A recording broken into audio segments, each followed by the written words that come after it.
welcome friends to this local event here, just prior to our regular meditation workshop in Rice Lake, Wisconsin. And we are having these meetings. We thought that these are small meetings for local people, but I find the locality has increased in size. And now it extends to not only Wisconsin, but Minnesota also. So anyway, I'm very happy that you were able to make it all the way to this place for attending one of these local meetings. The idea of having these meetings is to remind our minds not to forget our priorities in life. If we don't meet, our mind gets so strayed away and floats into all other activities and distractions. But by meeting regularly, we get a reminder that do not lose your priorities in life. What we are doing for a living here, what we are doing to support our families, what we are doing in relationships here, they are all very temporary. None of them last forever. At the time of death, everything goes away. And a person, almost every person, regrets on the day of death. Oh, I could have done that. Oh, I wish I had done that. And now there is no time. I can't complete any of the tasks I wanted to complete. I cannot say goodbye to that person I wanted to say. I cannot finish that project I had taken. I just kept on postponing it. All the things left unfinished remain unfinished because no time is granted after the time of death to complete those things. And why regret at that time when we should recall and remember even earlier that one day every one of us has to leave our bodies here and go away. There is no exception to the rule. Great masters have come, prophets have come, those who were called sons of God have come. They all died. Nobody is here anymore. How do we imagine that we will stay here forever? Nobody stays here forever. Therefore, if you look at life in the context of total time, in the context of the birth of this planet, which is 4.5 billion years ago, in the context of the birth of this universe, which scientists say is 14.5 billion years ago, what is life of 100 years? It's such a small speck. I saw a clock in the National Geographic office in Washington, D.C., showing the clock of creation, that this world was created at 12 o'clock. And at 12 there was nothing existing, zero. At 12, the stroke of 12, we don't know if it's 12 midnight or 12 noon. I suppose it was midnight. It was all dark. So at 12 midnight, the clock struck and a big bang took place and this whole universe came into being. Out of that nothingness flew out time, space, gravity, all the laws of nature. They flew out of that zero space, zero time. From that big bang, the whole universe was created. And as the clock moved, those gases of hydrogen began to turn into helium, and from helium into other metals. And in 14.5 billion years, they have produced more than 190 basic elements of the periodic table. And they kept on growing. The adding of elements slowed down. Today, the elements are being added very slowly. It takes a few million years to add one element. So in the several next billion years, more elements will be added to the periodic table. In this clock, the clock was striking 1. And there were no planets. There were hardly any stars.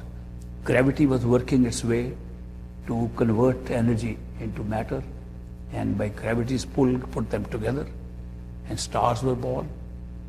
Gradually, different galaxies were born to house the stars, and they all roamed around in circles by the power of gravity. At 2 o'clock, there were still no planets that we could see. At 3 o'clock, some kind of planetary systems began to appear in different galaxies. And at 4 o'clock, we found a system that we call our own solar system. And at 5 o'clock, the Earth was born. And at 5:25, man was born. And today we are at 5:30. Can you imagine the advent of man on this clock was so late? And now in this time frame, what is our life? In not even 1 second. It's not even a nanosecond of our life. It's like a bubble. And you see on the ocean side, you go to the bank of the ocean and see the waves coming.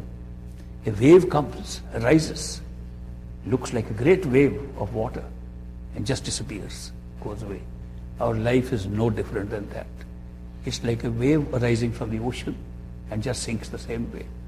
In terms of total time that's existing around us, in terms of the infinite space that is existing around us, our life is a very, very short period. And that we have this small opportunity. It's like a window that we have into opening something that goes beyond this universe.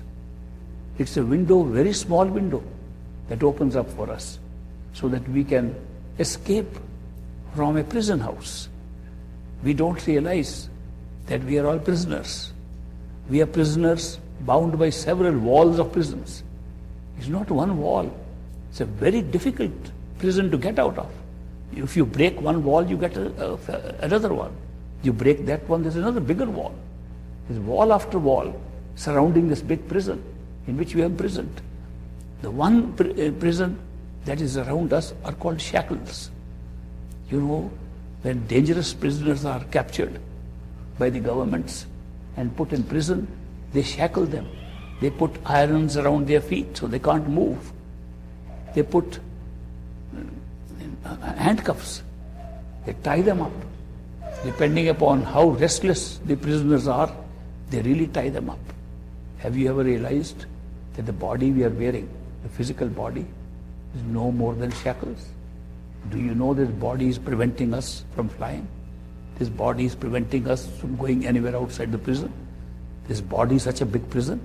And we are thinking, what a great thing we have to be a human body, stand in front of the mirror and try to do new makeup and find a new hairstyle and find new clothes to house this body, which is a prison itself.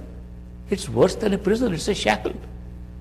If you are able to fly free from this prison, you would find what a big shackle it was around us.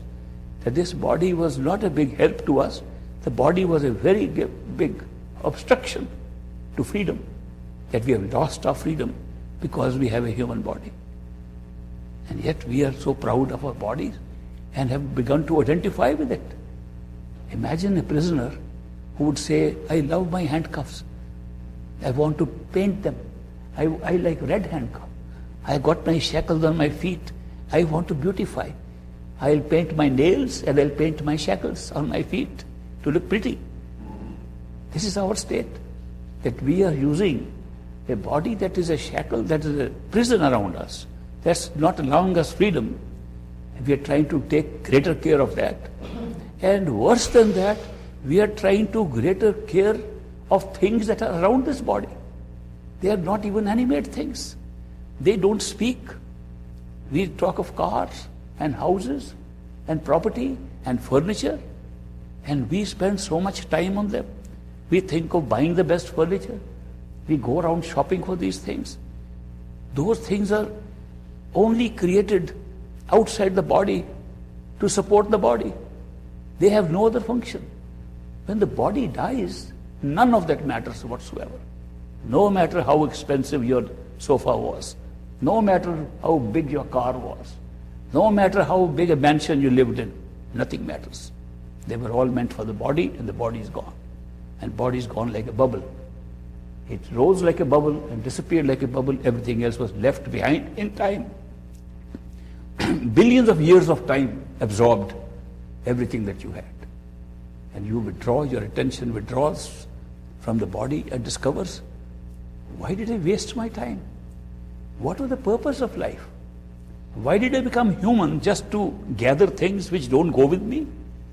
Just to spend my time in the company of things that were unreal, disappeared because I died in my body? Did I not miss out something? Was that the very purpose? Therefore, these great explorers of things beyond the body have come and told us. The great mystics, masters, prophets, sages, yogis, they have come and told us that the body is not yourself. It's merely a cover upon yourself. You are imprisoned in the body. Release yourself. Release while you can, that there is a window open through which you can escape even now. There's a window open within the body while you are in the prison.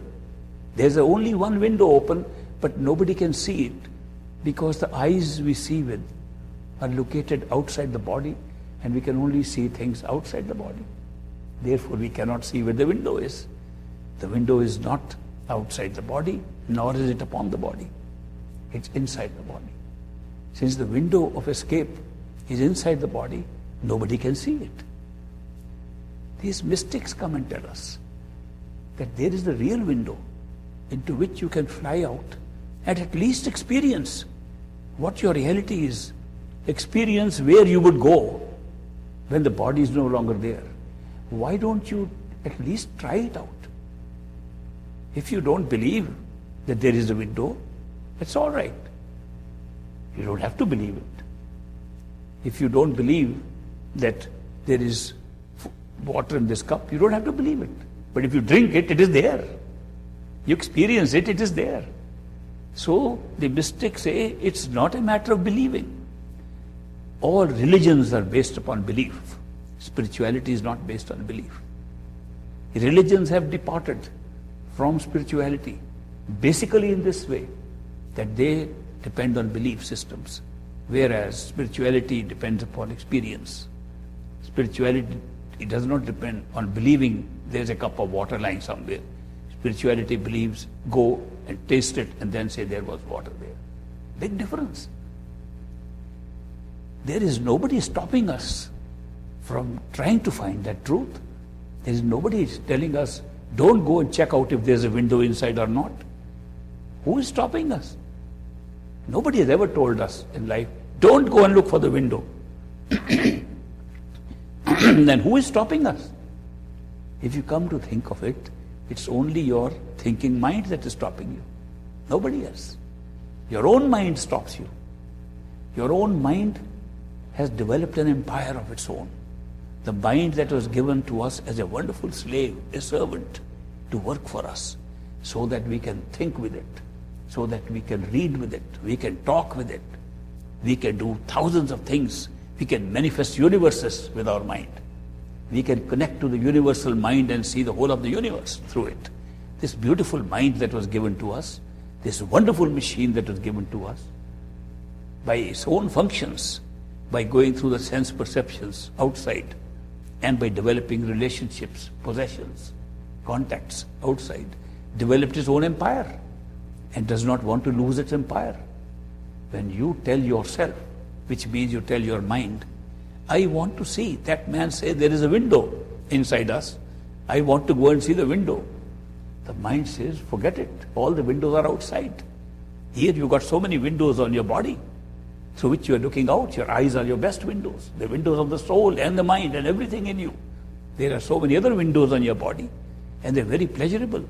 Ears to hear music, and then there are other windows, nose to smell fragrances, then lower apertures to have sex and enjoy other activities of relationships.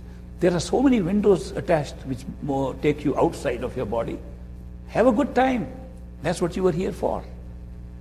The mind does not let you go to the window that lies inside you. And that is why the mystics have to repeatedly come and tell us that your high priority in life is, when you can discover a window, please do so, and that is only possible during this very, very short experience of a bubble called human life, in which you can discover that window. Don't miss it. If you happen to be in any other life form.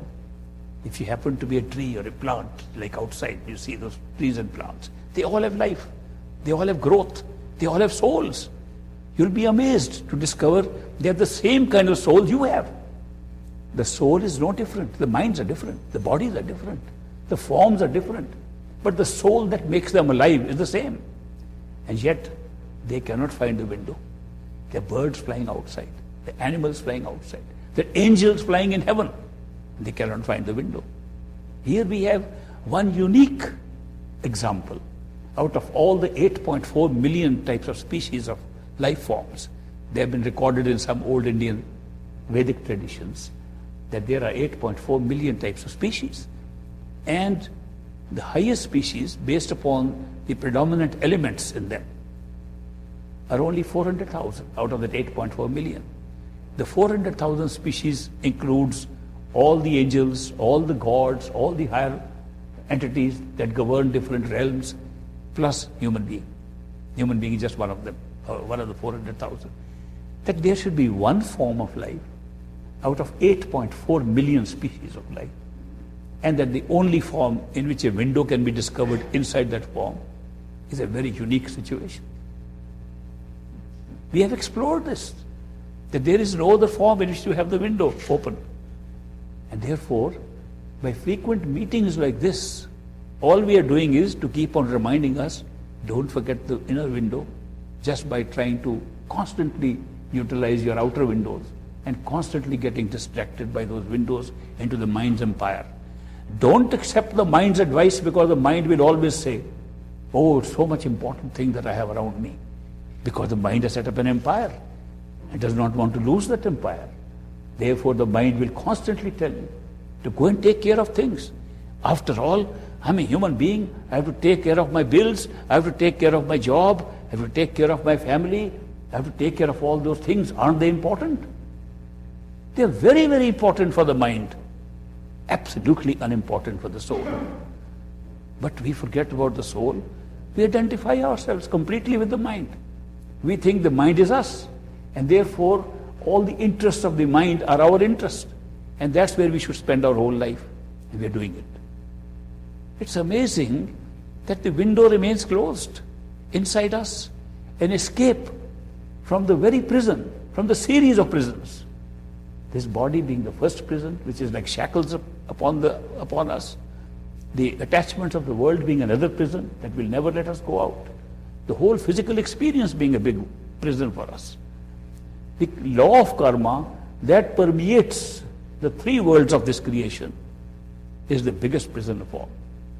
The law of karma is so relentlessly applicable in these three worlds. Nobody can escape it. Great masters came. People with great realization. People who had crossed in the window into higher realms while they were in the body, they were subject to the law of karma. And all that karma said was that to every action there is a reaction. That whatever you do, you sow the results of it. You do a good deed, you will get a reward for it. You do a bad deed, you will be punished for it. And who will determine what is good or what is bad? You will determine. Nobody else. If you can't determine, judicial systems will exist around you, created by you, who will determine that for you. So what a trap. What a trap. Karma is the greatest trap. And in the Indian lore, in the Indian mythology, they talk of Lord Krishna, an avatar, one who had knowledge and realization of the truth and reality beyond this physical reality. Even when he was a young child, they said that he had knowledge. He was a little cowherd. That means he looked after cows of the village. He took the cows out for grazing and would bring the cows back in the evening. And therefore, there were some cowgirls also in those days, like you have in America sometimes. And those were called gopis. And he frolicked with them and played with them. But he spent a lot of his time with his young friend, whose name was Udo. And Udo was the same age as a young teenager with Krishna. And one day, Krishna stopped Udo when a little black ant was crawling on the ground. And he says, Udo, have you heard of karma? He says, no, Krishna, I never heard of such a thing as karma. He says, karma is that whatever actions you do, you have to come back to pay for it. That's called karma. That it doesn't matter if it's good or bad. Good karma will bring you good results. Bad karma will bring you bad results. Some good will bring you some results, some bad will bring you some results, but they will not cancel each other and they'll tie you up forever here. He said, look at this ant crawling on the ground. Look at him carefully. And Udo looked at that black ant crawling on the ground. And Krishna says, 3 times this ant has been Indra, the ruler of one of the heavens. Once he has been Brahma, the creator of this universe, occupying the universal mind as a creator.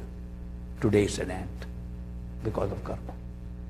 Very good karma took him to the highest positions of creation, became a creator. And bad karma brought him as an ant. Nothing cancelled each other. He says, Udo, the law of karma is relentless, it's unexplainable. It covers everybody.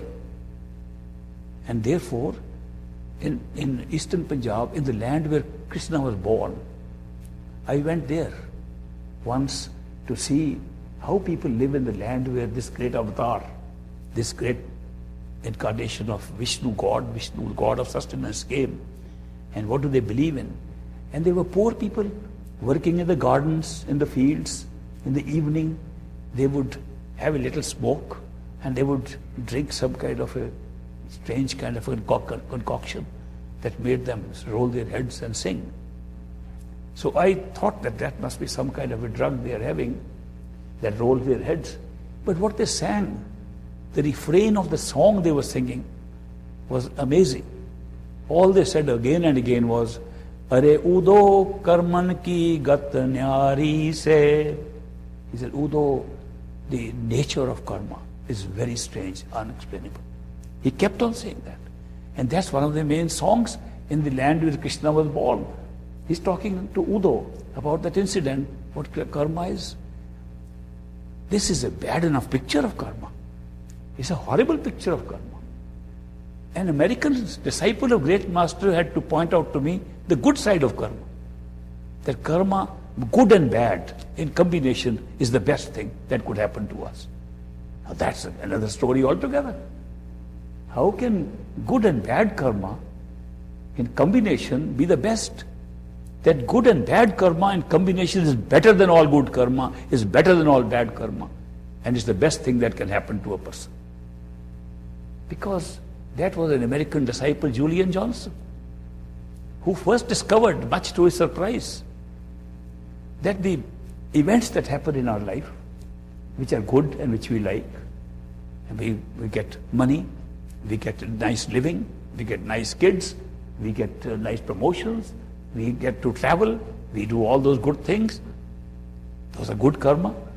And then we get sick, we fall ill, we have accidents, we go into trouble with people, our relationship break, we get disappointments, that's bad karma.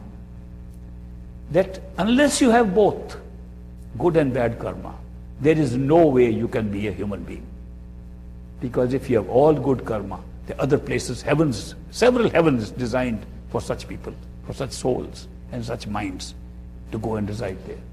If you have all bad karma, there are several hells built up in the astral, sub-astral planes where you can go and reside because of all bad karma.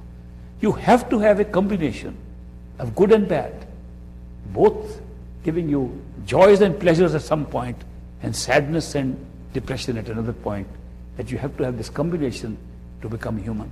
And only in the human life, one species out of 8.4 billion species, only one species has the ability to go within and open the window inside and escape from the whole system of karma. There is no other escape. How do we escape from this? Because the mind functions and operates as our will. The mind does not merely think on its own, it functions as a will. It makes you feel that you have many options in life all the time, at every point, and you have to make decisions. Do you go left or right? Do you join this job or not? Do you eat this food or not? You have to make choices all the time. And therefore, you are expressing a will through your mind. That mind's will, the moment it's expressed within yourself, creates a karma. Therefore, it's inevitable that you will create karma. It's very difficult to believe that there can be a life in which you don't use your mind at all for deciding about things. Therefore, you decide all the time. Therefore, you create karma all the time. Therefore, you come back to pay for it or get reward for it all the time. This is such a subtle trap. It's far more of a trap than the body or even the world around us. The trap of karma is the greatest trap set up. And then we enjoy this trap. We have free will. Don't be misled by people who say everything has been predetermined. We decide. We even decide whether to accept predetermination or not. Nobody knows what we are going to decide tomorrow except ourselves. When somebody can say, tomorrow you'll decide this. And you say, no, I don't have to. And you are led to decide exactly the same thing. You wonder, how could that person know that you're going to decide like that? And when you open the window and go inside, you find that the whole of the life and its thinking and the choice making we are doing, the freedom we think we have with the mind, is all predetermined, all recorded in advance. That we are watching a movie about ourselves. It's being played out on a multi-dimensional screen outside, which we call this world in our life. Our life is nothing more than a movie being played out on a multi-dimensional screen. And this play that is going on outside contains all the problems. When we watch a movie and we say, this guy now has to make a big decision. In the movie, he has to make a decision. We forget that decision is already made in the next scene. And the scene has been pre-recorded.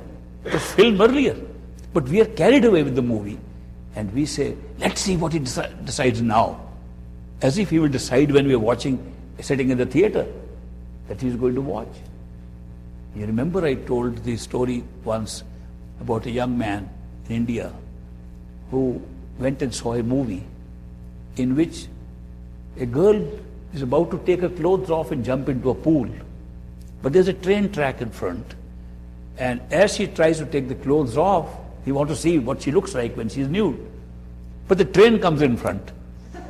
And by the time the train passes, she's already in the water. He misses the scene. He went 20 times to the movie to see one day the train will be late. This is our situation.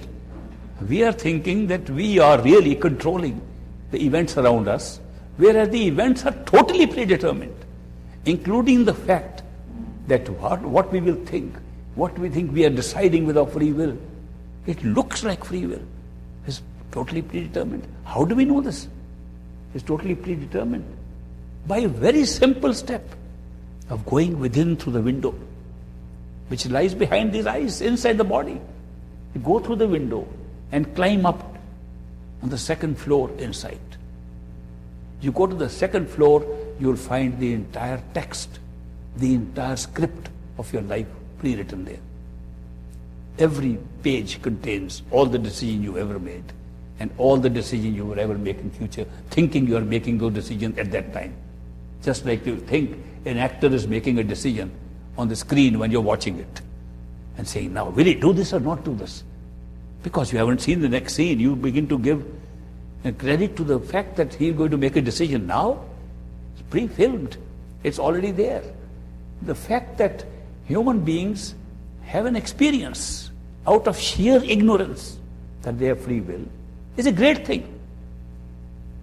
If the ignorance were not there, supposing we could all, at any time that we wanted, look at next 5 minutes of our life, or next 10 minutes, or next day, supposing every one of us could just see what is going to happen, what a terrible, boring life it will be. That we have no control over anything. We are just going through a script. It's like a play. We are acting on a play. and we have no real life at all. It's terrible. Just the ignorance of what is going to happen is making life so interesting, making life so real, making our free will so real, making us believe that the mind is a reality and has the same power that any free person could ever have. So the mind, by acting in a certain way, works on a script which is part of the karmic pattern, and therefore karma is not only a very relentless, terrible prison for us, it's a prison which we seem to enjoy after a while, because we say, well, we are making decisions, we are free to do what we like, we should not be allowed, our mind should not be allowed to be influenced by anybody, we'll work on our own. We say all those things, and then we go and read in the Akashic records where we picked up a script that all that thought was written, pre-written already to make it real. It's a good question. Why has it been designed like this?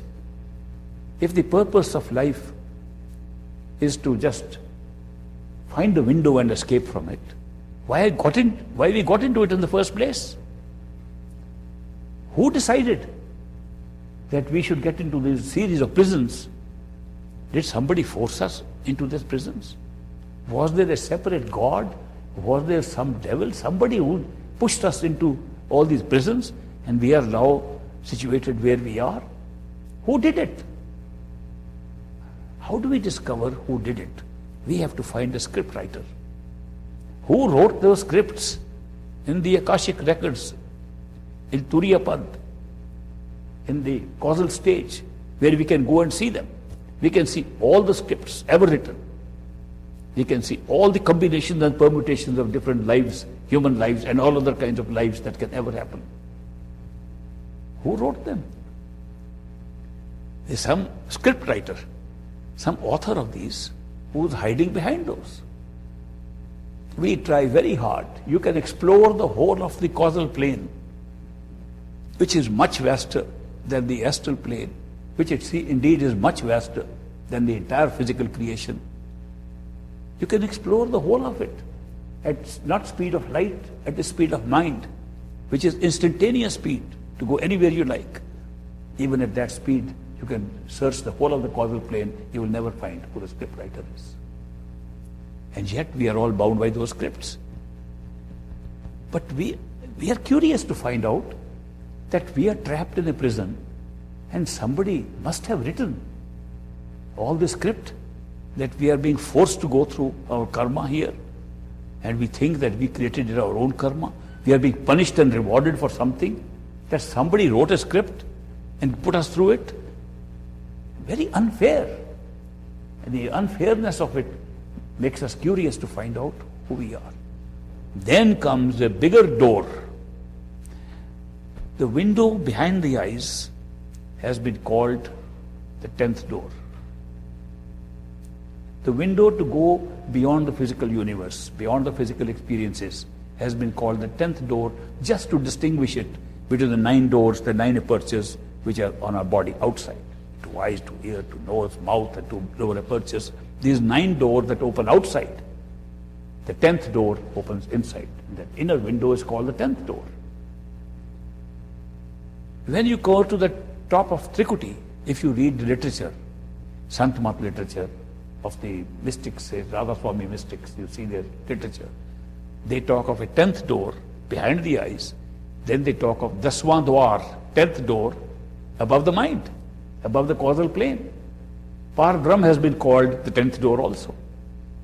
It's amazing that the word 10th door has been called not only here to escape from the physical prison, but to escape from the whole prison of the mind. There's another 10th door that lies in Par Brahm beyond the mind. And when you open that, that's the only way to find out who the author of the script is, who wrote the script. And there you discover that the script was written by your own consciousness, the creative power that makes everything alive, including yourself, including the whole universe. And then you say, how could I have done that? How could I have done that when so many others were there also to do it? Why did I take the responsibility? So the journey is not over. The spiritual journey goes beyond that when you say, I want to understand that if I am consciousness, the creator of all conscious experiences, the creator of all universes, the creator of all that has ever happened, if I am the cause of all that, what about the others like me? What about other souls who are all units of consciousness like me? What about them? And then you have to move one step higher. That step is the most difficult step. It's called the step of going through a darkness which whirls and turns you back again and again. It's an amazing whirling darkness. That means a darkness through which you want to walk. Supposing you have a dark room to cross, a large dark room, and you find that you have to go from one door to another door to go over a cross. And you go and you say, now I've reached the other door. And as you reach the other door, you're back in the first door. That you never went. The darkness itself turned you around and turned you around several times. So you never know which side you're going. Every time you want to open the other door, you go back to the first door. This is just above the state when you discover you are a soul, the mind has been left behind, karma has been left behind, all the prisons have been left behind, you are free, and still you are being turned back by a blackness, darkness there. How can that be? And then you discover that there is such a big whirlwind of darkness. The darkness is bigger than the entire creation of all the three regions. It's so huge. Therefore, through that darkness, they say, no soul, no individuated soul has ever passed without the help of another soul which is already tied up with the universal soul above it and remains tied up with that universal total soul, total consciousness. Only total consciousness can pull you out from your individuated consciousness through the darkness. So it's been in the literature called Bhamar Gufa. Bhamar Gufa means the whirling cave. They call it the whirling cave. It swirls around, and therefore you enter the cave to go to the other side, you come out from the same side. No matter how hard you try, no matter how much you go into that cave. You can spend eons, you can spend millions and billions of years of physical time, and you still come out from the same side. It's an amazing experience sitting there, and only somebody, some soul, which has already crossed that great darkness, with the help of another soul which was tied to the totality out beyond that. The total pulled the little individuated inside. That's the only way to cross it. That has also been called the crossing of the 10th door into the Bhavar Gufa, the swirling cave. And then that power can pull you out, which itself is on the other side. Indeed, who's that power? Do you know who that power is that can pull you through that swirling hole? It's the power of a perfect living master sitting in our midst in a physical body. Because when a perfect living master is sitting in a physical body here, his consciousness is not only attached to the astral plane, where he's working at the same time with many other disciples of his. He's not only sitting in the causal plane, where some souls have been sitting for millions of years with the same master. He's not only operating in the Par Brahm beyond the mind, at the same time when he's sitting with us as a human being. He's not only operating, he is operating at the same time in the fifth region of Sachkhand, the totality of consciousness, and he never leaves hold of that. Therefore, since he is not left hold of it, he is still the totality of consciousness even when he's sitting here, and he can pull us through the swirling cave, the Bhamar Gufa. What an amazing arrangement. How can we ever judge? How can we ever know the power, the reality of a perfect living master? An ordinary person who lives like us, dresses like us, eats like us, sure like us, should shave and shower. And then, on top of that, he falls sick like us, and in his body dies like us. What else can you imagine? A person who is absolutely like us should be at the same time, while he's a person like that, holding this kind of consciousness that he is aware at all times, not only of all the regions of consciousness, but the totality of consciousness, which can pull you through a Bhamar Gufa. The spiritual path of perfect living masters does not end anywhere less than Sachkhand, our true home, our true reality, our true totality. It's only when we reach true totality we discover who the script writer was. That was not only the script writer of one particular life, the script writer of the entire creation.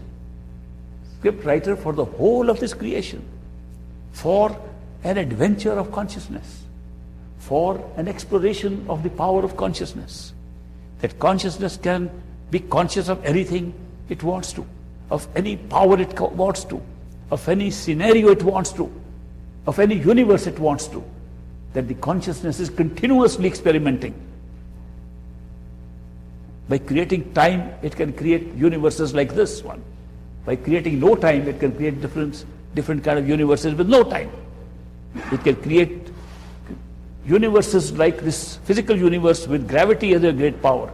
It has created several universes with no gravity and other forces as its main power.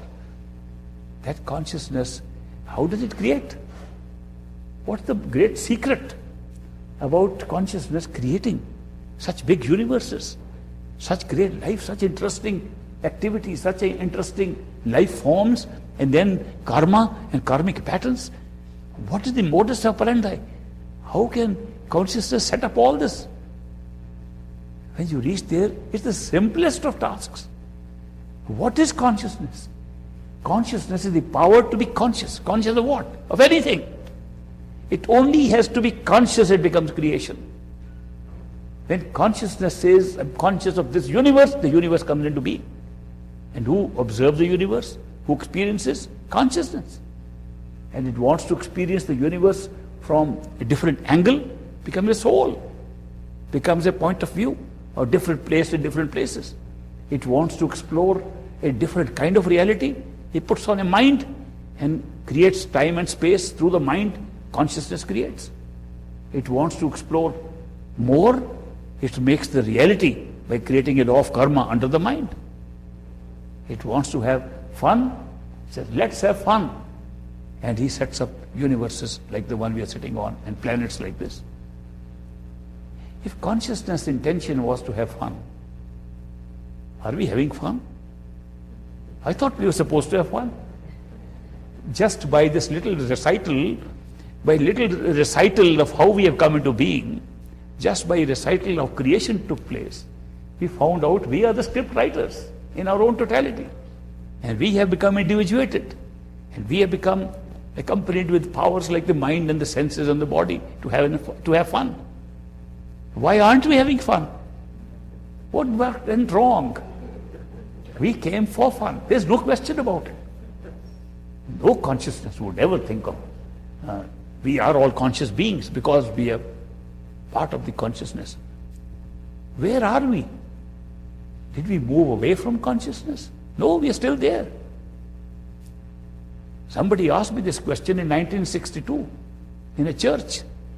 They said, if you say that we have left our home and have to go back through a mystic way to go back home, why did we leave it? And my answer surprised them. I said, we never left it. We just thought we left it. We just imagined we left it. We never left our home. The spiritual path is not going anywhere. The spiritual path is to recover your own consciousness, who you are.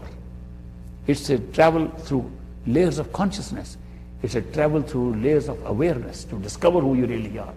Peeling off the external and finding out internally that you are always there, that you never left. It's like a person going to sleep at night. And the dream is traveling far away. And then he wakes up and found that the whole dream took place right in his bed. He moved nowhere. The dream sequence was an experience of going somewhere. It was not real. If you have a horrible dream and no fun at all, nightmare, and you are shrieking and crying, what kind of nightmare? And then you wake up. Thank God it was just a dream. Won't we say that after this experience? So we have not lost the fun, only we have postponed the fun. we have postponed it to the time when we wake up. Just like if we have lost our fun in a dream, when we wake up, it's very funny what kind of dream we had. The very horrible dream becomes funny because it was not real. We woke up. Do you realize that the levels of consciousness we are talking about, into which we awake, level by level, stage by stage, we go through those levels. Each one is like a wakefulness. Each one awakes us to our reality, and what we thought was real becomes a dream. This is a dream. It looks like real because we are not awake. We wake up, this becomes a dream, and we laugh at it. The next one, which looks real, we wake up, becomes a dream. Then we say, now we have come to reality, where the whole creation is taking place from. And we wake up, that becomes a dream. Then we say, no, we have to go beyond. And the soul is the reality. We have to go to the power Brahm, beyond mind, and we go there. And we enjoy that we have found out who we are. It's just a dream. We wake up again, another dream. Then we find, we wake up into consciousness. The whole sequence of events was all dreams, one after the other. Therefore, how do you feel when you wake up? You feel that was some strange fun which we set up. That were strange triggers that we built into the system so that we could have some excitement and fun. And one of the experiments consciousness has tried very successfully is to try to create an experience by the principle of duality. That means by creating opposites. That's worked out very well for consciousness. That if you create something in pairs, that means you create electron, a proton, negative, positive. You create light and darkness. You create life and death. If you create everything in pairs, you are bound to experience them. If you don't create in pairs, you won't experience them. Very simple.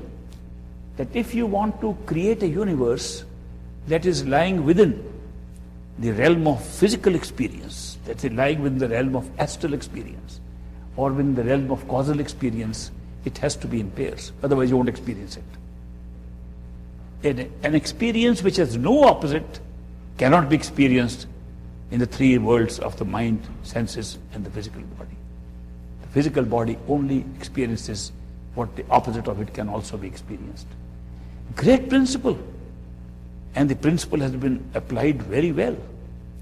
Except that when we applied the principle to pleasure and pain, we said, to have pleasure, you must have pain, otherwise how will you know you're having pleasure? When you have pain, then you say, oh, this is painful. The other is pleasurable. You distinguish it. But because of another big barrier, another one big wall of the prison called time, we experience these, pain and pleasure, both in time. We can have pleasure for 5 minutes and we can have pain for 5 minutes. But when we have pleasure for 5 minutes, it looks to us like 1 minute. And when we have pain for 5 minutes, it looks to us to be 15 minutes. Therefore, although we created all things in equal balance, we created all the opposites in exact equal balance, our experience changed. Our experience changed because those experiences were placed in time. And in time, our experience was not the same for what we considered as pleasurable and what we considered as painful. So we had a problem that we actually began to feel more pain than pleasure, although both were equal. Also, we applied the principle of duality, the principle of pairs of opposites, in some more subtle ways. The most subtle way was that in order to create the pairs of opposites, there has to be a state of being which is not in the pairs of opposites. Otherwise, how will you experience opposites? So you had to retain a life form, an experience of the soul in Parbrahm and Sachkhand above the mind, which has no opposites, in order to make this experience of pairs of opposites the opposite of that. Not only it helped to make this world and this universe a world of pairs of opposites, a duality. It made the real world of no duality into a duality of this world. We could not have even experienced Sachkhand if we didn't have this. What an amazing situation. What does consciousness really need? Consciousness needed this. Consciousness needed that even with no duality at all, we have to create a world of dualities in order to experience that we're living in a world of no duality. Otherwise, it wouldn't be experienced. Look at the inevitability we created in this creation. It's inevitable that each part of it must exist for the rest to be sustained. So that is amazing that we set up like this. How can we have fun at every level of this creation, which was the design? We should be able to have fun and enjoy that we created pairs of opposites. We should be able to have fun that there is something less shackled than the physical world, than the physical body, that there are freedoms available to us, free to fly, free to go to galaxies, free to go anywhere in the created universe.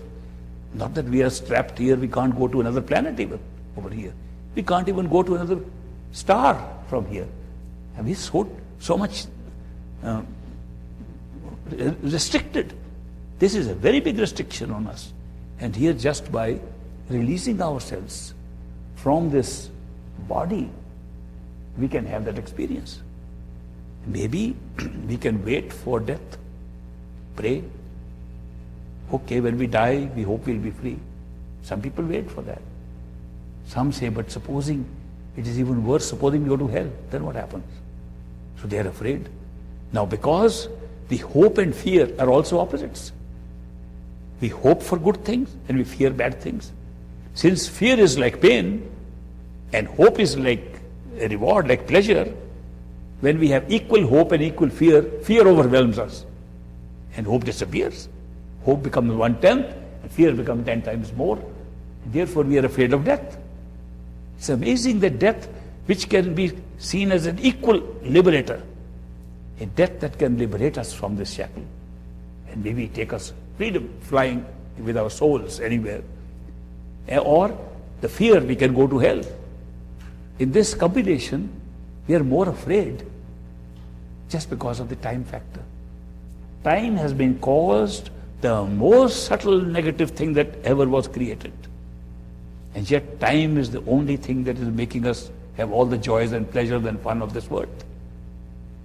Amazing that the most seductive thing created, the one on which all the pleasures have been laid out, on which all the pains have been laid out, on which all lives have been laid out, should be the greatest trap for us. That's time. Time has been called the creator of all negativity. Time in literal Hindi or Sanskrit translation is Kal. Kal means time. Kal has been called the negative power that's governing the whole thing. Whatever has been created in Kal, whatever has been created by Kal, whatever has been created by the negative power of time, that's created all the traps for us over here. It's more subtle than even the trap of the karma. It's more subtle than any trap. To be able to transcend time, there is no way to transcend time, because even in the state above the mind, and we know time has been created by the mind and universal mind has created time, even when you go beyond that, there is a remnant of this time, which is very difficult to explain, but I still want to tell you. It's called timeless time.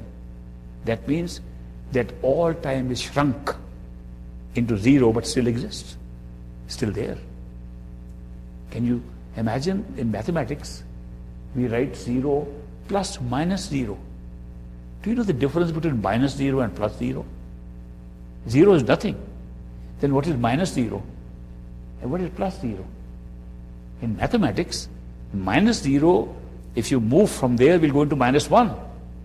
Plus 0, if you move from there, will go to plus 1. Yet 0. The 0 is hiding in it the possibility of minus 1 and plus 1. The zero time, the timeless time in Par Brahm, is holding the capacity of generating time both ways. And therefore, it's still a kind of time which the mind can never understand. The mind cannot understand that even in zero time, there is still time. But beyond Par Brahm, through what is called the cave, the Bhavar Gufa, which itself is so timeless because you can be bound there forever and never know where to go. There are souls trapped there forever. No escape. And they were able to reach there because of the help of perfect living masters who went to Parbrahm, and we call them in Indian tradition Sadgurus instead of Satgurus. The two terms are used, S-A-D-G-U-R and S-A-T. Satguru means the guru of truth. Sadguru means a guru who has reached the highest state of discovering his soul. The highest state of discovering your soul is Parbrahm, where you go on above the mind, then you know what your soul is like.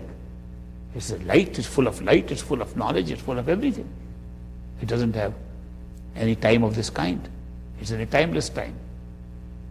So the Sadgurus who have taken us up to that state, their disciples, when they have tried to cross, including with their Sadgurus, are trapped in the Bhavar Gufa forever. It's very a great pity. If you go through the Bhavar Gufa, you'll find there's a bigger population there trapped than in the entire creation here. Such a big prison there. And yet they are free from the mind. They are free from all the trap that we are talking of here. So unless there is a Satguru, that means one who is continuously attached to Sachkhand, to the totality of consciousness in awareness at all times, there's no way to go through that. So that's why time is generated at that stage, and therefore some describers of this different levels of consciousness and this hierarchy of consciousness have described the Bhavar Gufa as lower than even Parbrahm, though it's beyond Parbrahm. So when you draw a map, a physical map of the spiritual path, you say here we are in the physical plane, there we are going to higher the astral plane, there we go on higher up, and we keep on drawing and we reach Parbrahm. It's like a hilltop. We discovered who we were. And then we have the huge cave, there's below that. Then we go up and we see Sachkhand. It's drawn like that. Now, one of the reasons why it is said is because Sachkhand, now I'm talking in terms of time and space because there's no other way to describe it. It's a story. I'm making a story. Not only I made the story, Great Master made the same story, Sar Bachchan made the same story, Swamiji of Radha Swami made the same story. I'm repeating a story because I know, and you should know, it cannot be explained. We're talking of timeless and spaceless states, and then we're talking of these big things. So obviously there is some little amount of error in that. The error being that you cannot imagine with the mind that state. But the top of Parbrahm is indeed individuated soul, but it is really part of the galaxy, the collection of islands of consciousness of Sachkhand. Now some of these things you may not ordinarily hear. They are only written in the secret book of Manual for Masters. So sometimes Great Master would let me peep into some of those manuals so I can tell you that Sachkhand, which we say is a totality of consciousness, if you were to describe it in physical terms, on earth terms, it's like a huge, huge mainland surrounded by islands. And each island belongs to one individuated soul. And the intervening ocean is also souls. It's all consciousness. And those that have experienced other realities like the physical reality and are back through their perfect living masters into that region are called Bans. Those who have never left that, the soul, the consciousness that has been swimming there, which is much larger in size than the portion of the consciousness that came and had these experiences, that is called Hans. So the Hans souls and the Bans souls intermingle there. But each soul has one Dweep. Dweep means an island, a lighted island. And each one has an island of light in that big ocean. And the soul that has an island, those islands are permanent. They are part of Sachkhand. They are part of the true home. That's their home. That means you can simultaneously experience individuation and totality. It's a great experience that any time, any soul in Sachkhand can experience individuation and can experience totality. And sometimes you can experience in the same time because there is no time. Okay? Now that's a wonderful experience there. But out of all the dweeps that are in Sachkhand, one of the dweeps is Parbrahm. Therefore, when the ultimate final destruction takes place of the entire universe, and nothing remains except Sachkhand, the top of Parbrahm remains, and it's part of Sachkhand.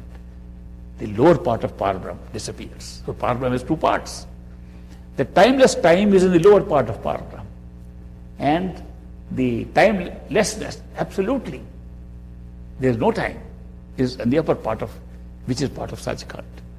Therefore, giving a physical example, that you are going on a journey upwards, on the hills, on the mountains, you go after one peak, after another, go higher and higher, and we go on to the highest peak. There you can see Mount Everest from there, because that was the second highest peak you went to. Then you can take a dip into the whirling cave, and you don't see either of the two. You don't see where Parbrahm is gone, you don't see where Sachkhand is, you're lost. You're lost in the valley. Then you rise again, and when you go back on the second highest peak, you can see the other peak also. And so therefore, it is likened, it is one of the dweeps. So therefore, it's as permanent as Sachkhand. But it only allows you to experience individuated consciousness, which means a soul, and not total consciousness, which means Satpurush, the creator of all the universe, the creator of everything. Now, for a long time, the mystics, even perfect living mystics, had told people about these secrets. They told people that, look, all the yogis, yogeshwars who are taking you, they're taking you on intermediate stages. Most of the yogis, because yoga was considered to be the real secret of union. Yoga means union, literally. Sanskrit word yoga means union.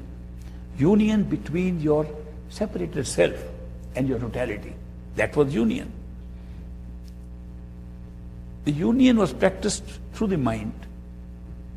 And the mind, by various practices, led to Trikuti, the second stage, causal stage, where you experience the universal mind from which the original mind has been created. In the same way, like the soul has been created from totality of consciousness. Same process. Mind has followed, is a great copycat of the original process of creation. Anurag Sagar by Kabir describes this process very well, how the mind copied everything that was in reality.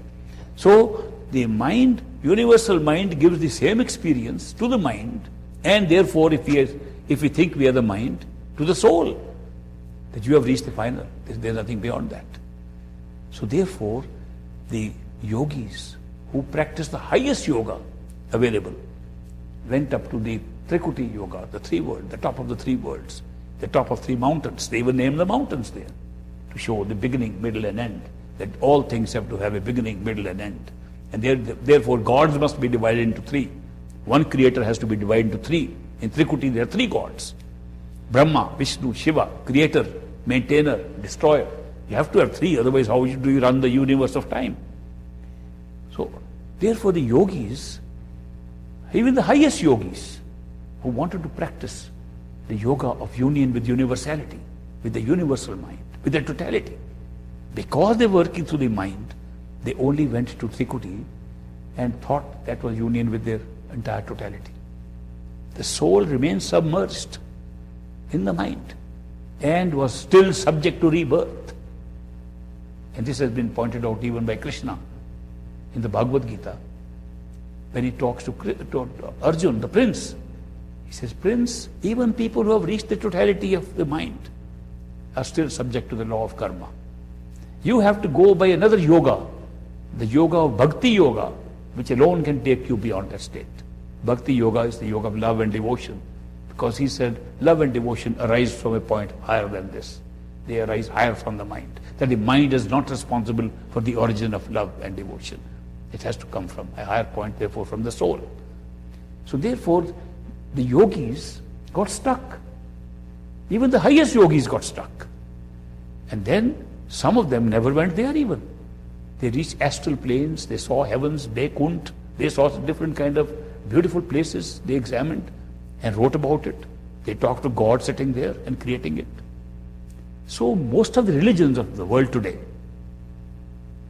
indeed all the religions that I have studied, are calling the ruler of the astral stage as God, as Allah, as Ishwar, Parameshwar, as the creator of the universe. They are calling the God of the very first stage above the physical universe as the God of the entire creation, because they can go no further. Nobody ever told them there's anything further. It looks final. In the astral plane, everything can be created similar to what lies above. You can create Sachkhand there and say, this is Sachkhand. It's all in time and space. It's all like us, looking here. And we therefore say, we read the books, it looks like that.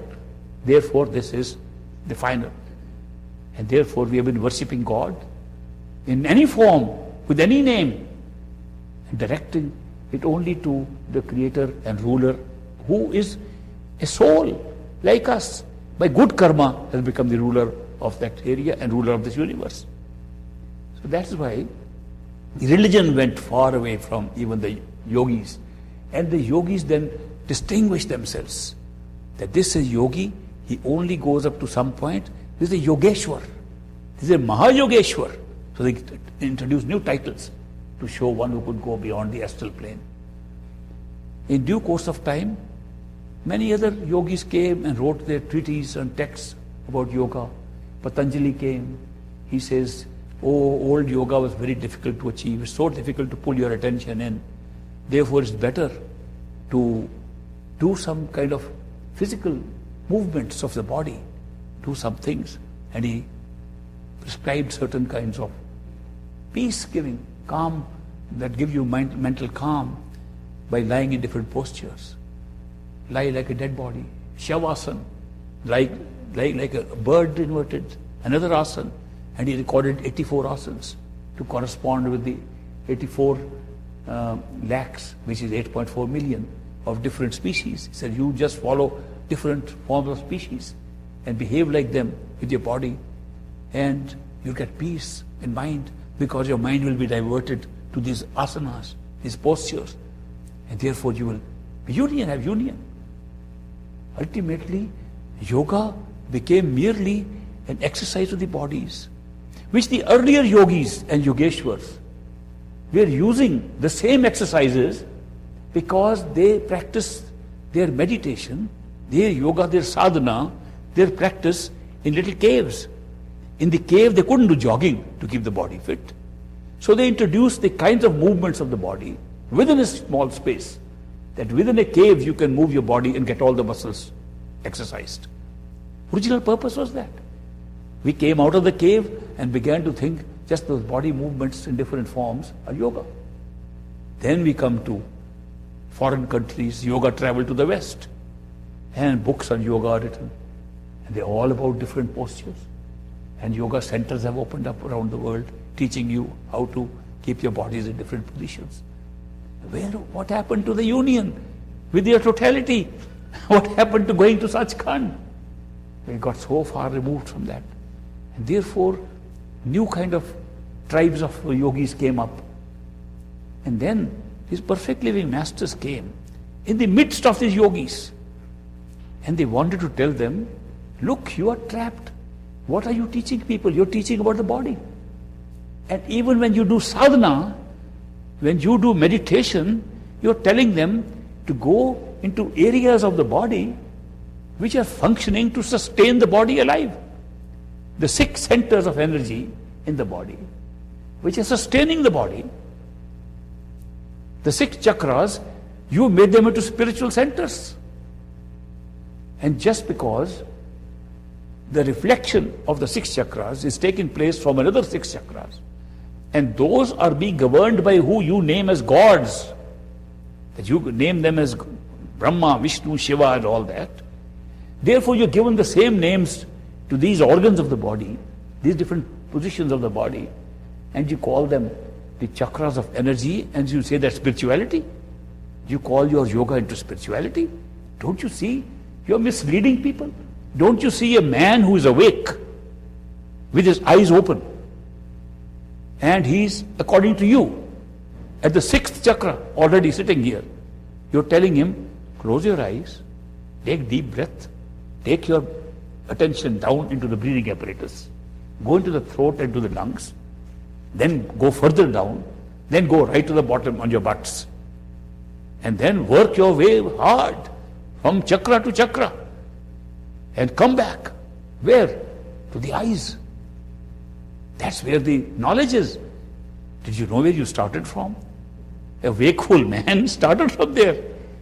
You want to put him down into the lowest level and then say, this is yoga, that you bring back and you say, oh, I found myself. You finding yourself before you went into this meditation. Yogis, don't teach them these things. These were meant for exercising the body. These were meant for regulating your energies. These were meant for eating good food. These were meant for seeing what is good for each, for regulating your sex. They were meant for regulating your diet, meant for regulating your breathing. They were meant for physical activities to keep you fit so that you can meditate. And you made that into an exercise for God realization. And you call all this yoga into God realization. This is nothing of the sort.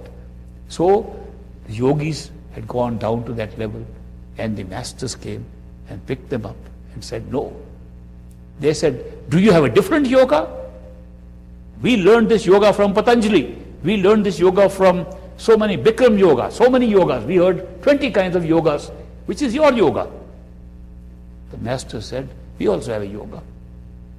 Our yoga is called Surt Shabd Yoga. The yoga of putting your attention on the sound. That looks very funny. How can we like music? We like music, we like to chant, we like to play different musical instruments, and we like to put our attention on the sound. They said, no. Surt Shabd Yoga is not listening to any music. It's listening to music beyond the 10th door within. Unless you can listen to the music to the 10th door within, you are not practicing Surt Shabd Yoga. And yet they called it yoga. You want true yoga. You want true yoga for the modern time, iron age, in Kali Yuga, the best yoga you can ever find, and will take you to the highest place which we call Sachkhand, totality, Surt Shabd Yoga. They said, how do you make that claim? What is so special about this new yoga you have come out with? This yoga of the attention and the sound. They explained that consciousness, life, the very creative power that is making us alive, that's making our soul alive, that's making our mind alive, that power is expressing itself in a strange kind of vibratory form, in a strange kind of form which to us can look like sound. We are not saying it is the same sound as you make with a musical instrument.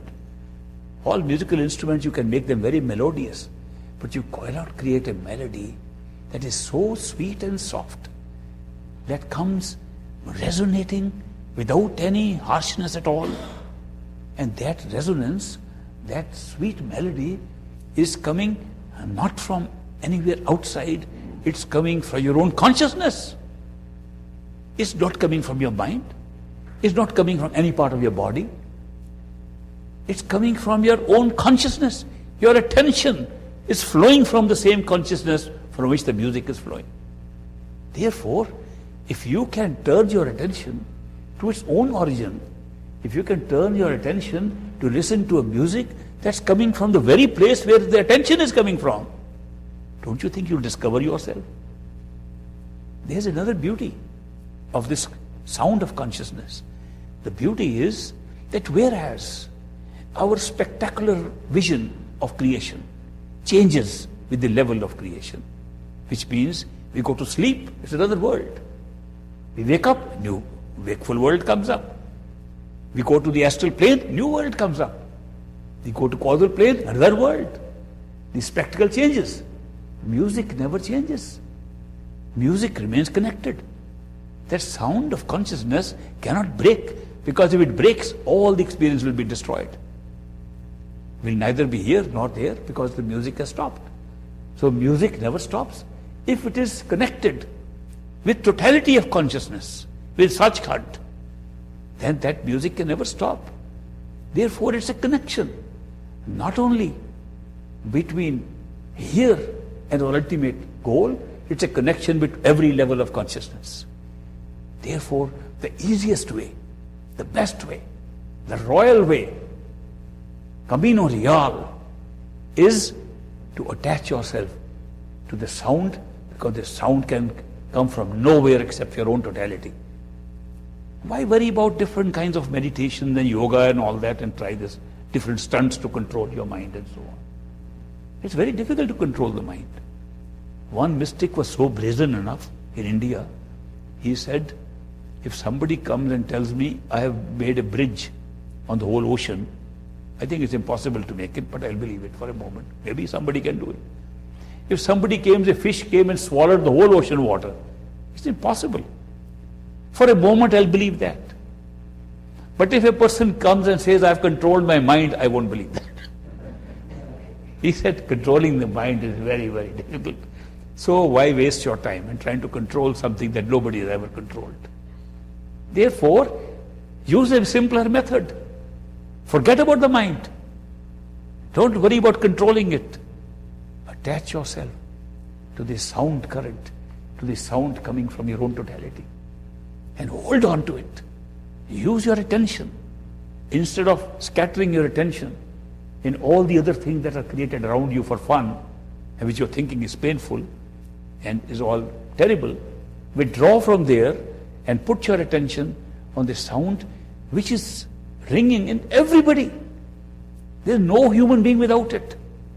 Human beings have been given this special facility of having the best maneuverable attention, that they can put their attention wherever they like. They can put an attention on a book, they can put an attention on music, they can put an attention on a thought, they can put an attention on an abstract thing. This maneuverability doesn't exist anywhere else. So use this beautiful, wonderful opportunity to put your attention on the sound. And the sound will be so unlike any other sound because it's so melodious. It's got a melody of its own. It's got a softness that you cannot find in any sound outside. And the softness of the sound will attract you. And then the sound will become louder because you are being pulled toward the sound, which means you are being pulled to your own self. When you are pulled to your own self, the sound will become louder and louder and better and will have an attraction. And you suddenly feel, this sound is no sound. It has its personality that's attracting me. A very great experience. Can you ever imagine that within all of us a sound exists, which when you listen to it, you feel this sound is a living thing? Why do you have that feeling? Because when you find an ordinary person outside whom we call a perfect living master, he is not representing a perfect living man outside, he is representing the perfect sound inside. You will find that the master is always a manifestation of that sound. That's amazing. So when you go and attach yourself to the sound, the spectacle that comes up after practice and experience is that what you thought was sound also has light in it, also has a radiance in it, and in the radiance, in the same sound, in the same radiance, you see the image of the same man you called an ordinary perfect living master in a physical body. What an experience. Then you discover that these perfect living masters, they come in ordinary form, like ordinary bodies with us, to be friends with us, to draw us towards a path of love and devotion, and they act in a certain way so that we fall in love with them. And therefore, they pull us with their love and draw us to the inside form of theirs. We recognize their form because we see them outside. And then later on we realize they are representing the whole stream of consciousness coming from Sachkhand, from our true home. We attach ourselves to them even more outside. because we've seen who they really are. Till then we didn't know. Till we see this radiant form of the same master inside ourselves, we do not realize who a master is. No matter how hard we try. We say, this is a good guy, he's very knowledgeable, he can give answers, he can do that. He must have got some journey. Maybe he's in Sachkhand, maybe he's somewhere. We don't know anything about it. But once you see the radiant form of the master emanating from the sound and the light within yourself, you know exactly who is. And with practice, it doesn't happen overnight, I must tell you. You can have one glimpse overnight that sets your faith in this. But then the glimpses keep on changing. But with practice, you come to a point when just by closing your eyes, you can see that same thing. Or without closing your eyes, you can see the same thing. And you are never alone after that. Nobody who has ever had that experience has ever complained of loneliness. Whereas I go around the world today, everybody is complaining of loneliness. So the solution is there. For all loneliness, find the true companion inside yourself. You'll never be lonely again. So that is great, because all the adventure of creation at all levels no longer becomes a solitary adventure of your soul running around everywhere trying to see what is there. It becomes a journey in companionship, a friendship of which there is no other. Can't even improve upon it. I can't see how you can make this whole system better. Therefore, the mystics say the practice of the sound current, the yoga of surt, shabd yoga, the yoga of attaching your surt, your attention to the shabd, to the sound, is the highest form of shabd yoga that we know of. If anybody can find something higher, tell us. We will adopt it. But we have found nothing better than that. Therefore, we recommend, if you want to be a yogi, and you all trying to practice yoga, okay, practice this one. If you have tried other yogas, try this one too, and see where it leads you. So that's why these perfect living masters, coming in ordinary simple bodies like us, living human lives like us, carrying all the consciousness and totality within themselves, carrying the awareness of that at all times. Not that they have to close their eyes and go somewhere. When they're talking to us, looking at us, they're looking from the entire hierarchy of consciousness. All the levels of consciousness are available to them. They have to act completely human like us so that we befriend them.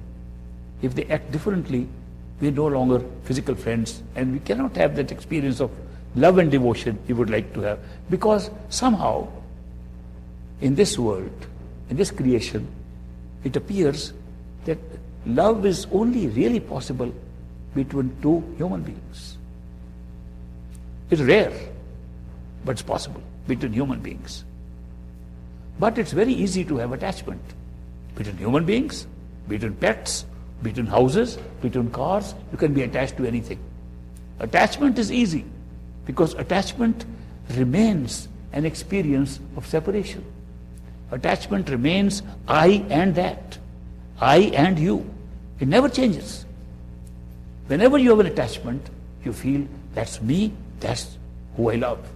I love my house, I love you, I love my car, I love my pet, I love my dog, I love my wife, I love my children, I love all these people. I have all attachments. Because the I is more prominent than you or the things. I comes first. And everything else comes next. They're all attachments. But true love is where you forget the I. The beloved occupies you so much in your thoughts, in your mind, you can't think of yourself at all. That's true love. True love puts the beloved in your place and pushes the I back. You can't even think of the I. It is possible. It happens. Indeed, it happens to all of us at some time or the other. Because the soul is naturally in love. Soul is made of love. Therefore, the spiritual activity in us automatically leads to love. But our mind comes in the way, and we start thinking about what is happening, and doubts come, fear comes, they no longer love. And then we are left with attachments. So that is why, although the possibility was there that we could love everybody. You will notice these perfect living masters when they come. Have you ever noticed carefully what their love is like? Are they attached or are they in love? You should watch carefully. And you'll see that when they are with a disciple, the disciple occupies the whole of their consciousness, not themselves. They push their own I behind. They don't I in their love for us. So that's why you can see an example. There's no better example than in the love that we can experience from a perfect living master. It's so different. That's love. We all can have it. We all have it in us. Our spirituality calls for pure love. Our mind calls for attachments. So long as we think we are the mind, we are attached. When we become spiritual, love flows through us. So I have taken a lot of your time today. Hope you don't mind, because I was in a rambling state. Rambled through all, right, and I hope I didn't catch any one of you in the whirling cave, Baba Gufa. And we are lucky, those of us who have found a perfect living master. I cannot think of greater luck that can befall to a human being. I cannot think, with all my 84 years of life, with all my experience with hundreds of masters around the world, with all these experiences, I cannot find anything better, anything more fortunate than discovering or being discovered by a perfect living master and getting initiated by that master. I don't know anything better than that in this universe. If any one of you or anyone else in the universe has something better than this, I'll take it any day. Nobody has been able to answer that and give me suggestions in the last 84 years. I'll be 85 in November. I'm still waiting. So therefore, I congratulate you. Many of you are initiated. And many of you are seekers who are bound to be initiated. Therefore, the secret is seeking again. You seek in your heart, nowhere. You don't have to shout for anything. Don't have to go anywhere. Don't have to travel to any holy places. Don't have to travel to any works of temples and churches which are made by us. Look into the temple that's made by God Himself, which is our own body. Our own body is the temple of God that God made. And God Himself resides in this temple. He resides nowhere else. It does occur to me, people are praying like this, looking up. Where are they looking? Is God hiding in the sky? Is He? I saw that movie called Invention of Lying. A man invented lie for the first time in a village. There was no lying. And he invented a lie that there's a man in the sky who runs the whole universe. And because he was so much into the man in the sky, the girl whom he loved was going to marry somebody else. Then he had to confess that he was telling a lie. He all made up. There's no man in the sky at all. God is in your heart. God is inside your mind. God is inside your head. God is inside your consciousness. Nowhere outside. Therefore, if you want to find God, you have to go within. Nothing outside. Outside is all a projection of experiences. Outside is merely a created world, a temporary created world.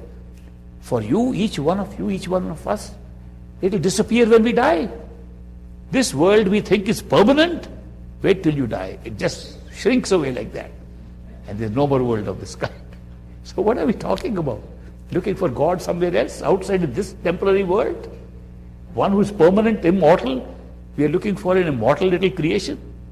He lies in consciousness, which is immortal, and lies inside us. His body dies, we don't die. And God lives inside that which never dies. So therefore, the whole truth is to go within. We'll have a break. Thank you very much for the patience.